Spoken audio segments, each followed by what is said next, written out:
You ask an elected official, does she want to say a few words? I am really humbled and honored to be here tonight. It's been a great program.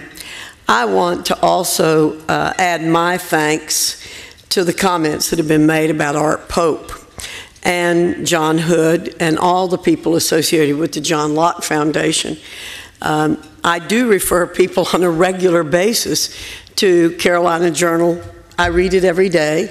I actually get it on both of my emails so that I'm sure not to miss it.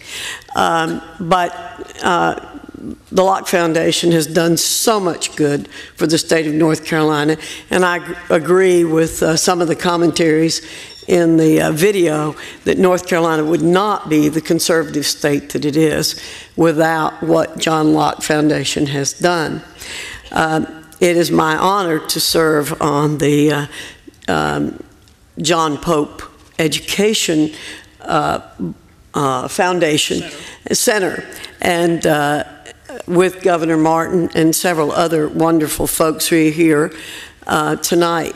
So I'm very pleased to be involved that way. I mentioned something to John and Art just before the meeting, and they asked me to relay it to you, so I'm cutting out most of my other comments to tell you this story. I said, you know, I think my very first real involvement with the Locke Foundation was right after I was elected to the General Assembly.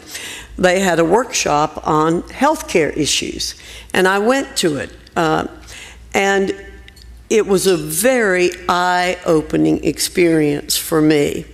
I learned there about our historic problems with healthcare, third-party payer, and other kinds of things. And it gave me a perspective I had never had. And I told John and Art, I said, I often use that information now in explaining our dilemmas with healthcare in our country. And I have learned to give some other examples, but that really made a huge difference to me as a legislator and as a member of Congress.